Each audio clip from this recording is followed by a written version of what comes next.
Hope you enjoy everyone. Thanks for watching. This is Solar Alex in my latest review on Yugioh-Arc 5 episode 114, the Supergalaxy shining in the darkness right now. This episode overall was one of my favorite because we get to see that you show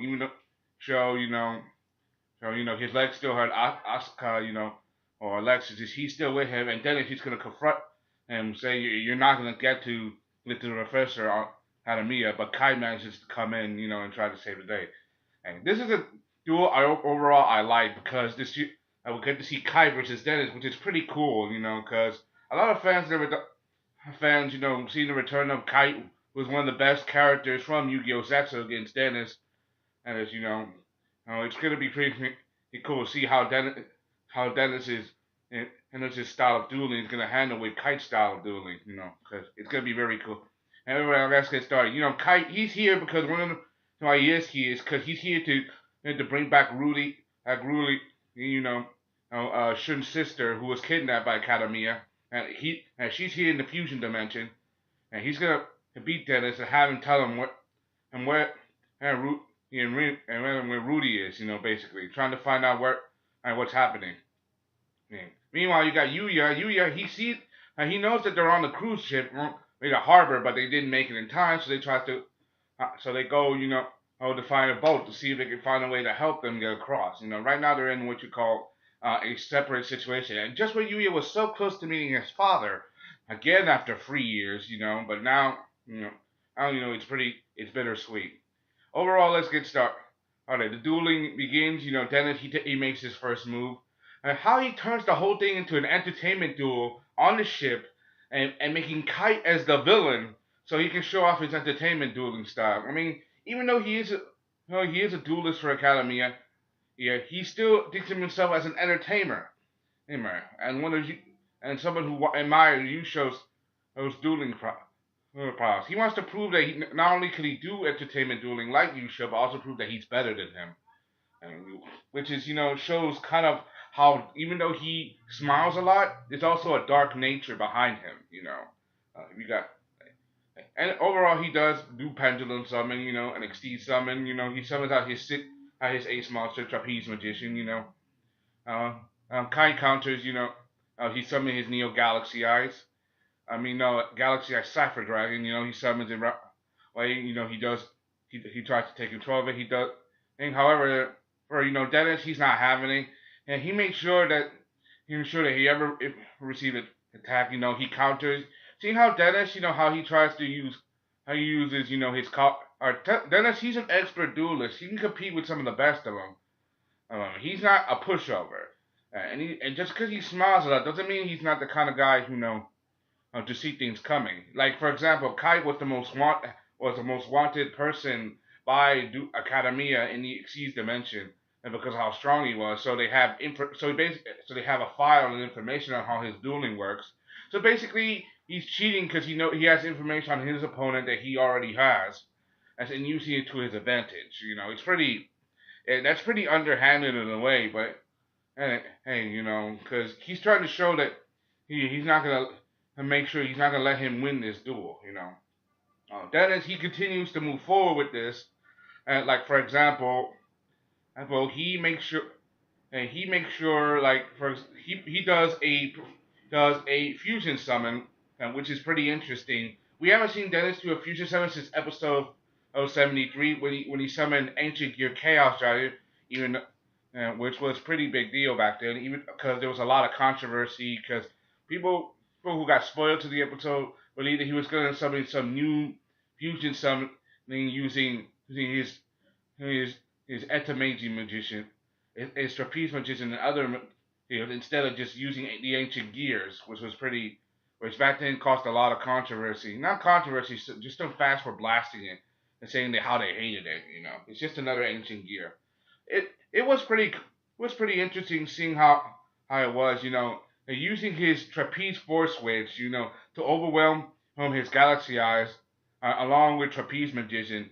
And even though even though he takes a lot of damage, he makes sure his monster isn't completely destroyed, which is pretty cool and pretty interesting at the same time. Because he's a bold duelist. He's not a pushover either. I mean, in Zetsu, he pretty much was the best duelist. Even Yuya didn't even Yuma couldn't even beat him not once. He only had him to one draw, and he overwhelmed, and he was one of the toughest opponents ever, and one of the best characters. Because a lot of problem with Zetsu is this, and Yuya, even though he was the main protagonist, he was like a underdog. He was like Joey Wheeler to the max. But I'll get into that on some other video, you know. Anyway, this way the things continue. Even though he's backed into a corner, he's not giving up because he's here for his comrades, and his comrades always come through when he uses Sayaka's card, Little Fairy. Alright, and seeing how he's reminded of his comrades from his back home, Sayaka, Alan, and Shun. And remember, he's here in Shun's place because he wants to rescue his sister, and know that, and is following through on his resolve to do so. Using Sayaka's card, Fairy, it's not his usual card, so Dennis didn't expect that. And so not only that, did he use this card to his advantage, he also had to get his hands on a special card. This card is Rank Up Magic Cyber Ascension. And he uses it to rank up his Galaxy Eyes into Neo Galaxy Eyes Cypher Dragon. This is the first time Kite has ranked up in any in the entire Yu-Gi-Oh franchise. He didn't even do it in Zexo, but this is the first time he's done it. I mean, it's not like the first time he never summoned a new Galaxy Eyes before, or so. But this is the first time he's ranked up, which is pretty interesting. And we all know that the Xyz dimension is kind of taking quotes and Easter eggs from Zexo, you know, since it's season that introduced Xyz Summon. I mean, and ranking up is no different. And this is the first time we've seen a Xyz monster that's ranked 9, and that's also a Galaxy. Besides, the only other Xyz monster that's probably ranked 9 besides is number 9 Dyson Sphere and Chaos number 107 Neo Guy's Tachyon Dragon, which belonged to Bizarre, which was Kite's rival for the title of Dragon Master, who controls the Galaxy Eyes. Seeing how Kite overwhelmed this duel using his Neo Galaxy Eyes, he turned this whole duel around with that card. And I not just mean Neo Galaxy because of Little Fairy and his resolve. He turned it around on Dennis. Dennis thought he was untouchable using his pendulum cards, fusion cards, and Xyz monsters, but he's not gonna. Kite, he thought ahead and he planned ahead. Kite relies on his monster's strength and the strength of it, and he's realized now that he has the strength of his comrades to help him out. Even though he did one of the biggest turnabouts is the two biggest shockers of the duel. Like Dennis, even though he lost and Yugioh tells him, and the audience applauds to this duel, Yugioh's trying to tell him that these applause are for you. Even though you lost, you put on a good show. Like, you don't have to accept this with a grain of salt. Oh, like, even though Yugioh offers his hand, he refuses because he betrayed Yuya, he betrayed Shun, he betrayed his comrades, and there was a gleam in his eye, like a tear of it. It doesn't show it, but I know that's a gleam in his eye.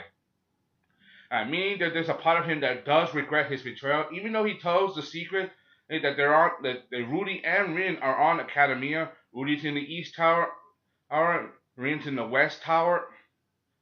Even though he does say it, he does regret his betrayal because, as he said, I had a good time. I'm with the Lancers. Like he even turns himself. He even does the unthinkable, turning himself into a card because he just betrayed the professor and he couldn't go back to the Lancers because of what he did. Like he has, even though it's obviously that his soul is divided, and he literally turns himself into a card. Like he cards himself and jumps off while doing it. You know, it's quite a unique spin on the story when you think about it. Like Dennis, like he was in such conflict with himself that he couldn't accept his failure. You know, like he betrayed his friends, he betrayed the professor. He could just talk about this differently, you know, which was pretty. But you know, he wanted to be friends with Yuya, but he was following orders, which means there was conflict within his heart. Alright, even though he guarded himself, his feelings were never left behind. He told Yusho to tell you that I had a good time with the Lancers, which means he still felt like a part of him that still felt that he could be friends with Yuya and the others. That means that the time he spent was real. Even though it was bittersweet, I could see the look of expression of disappointment in Yusho, because even though it wasn't his fault what happened, and Dennis still considered himself his student. And one of the biggest turnaround at the end of the episode was when and Yuya, Yuzu, Salvatore, and Gogenzaga, they're looking for a boat, and they get a surprise surprise. They get to see an old face, which is Selena. I was spoiled, and for the record, I got spoiled because I watched a video from this guy called Clueless Gamers. And he gave a spoiler alert on spoilers that were leaked about the next 4 episodes, from episode 1 to 14 to episode 1 to 17. So I'm not gonna tell you what it is. Well, I know it's involves something called dual pirates, since something we haven't seen since Yu-Gi-Oh! GX, and a certain and a person who has the name of a certain Star Wars character. I said too much. Overall, that's all I gotta say. Hope you enjoyed. Thanks for watching. Comment, right, subscribe. Thank you. I liked this episode because it was pretty action packed. It was very good, but also the emotion because of Dennis' controversial decision to card himself. Anyway, that's all. Say, hope you enjoyed. Thanks for the subscribe. Thank you. This is Sellavin Analysis Game Latest Review. Now to Yu-Gi-Oh! Arc 5, episode 114. And I'm out. Peace. Bye.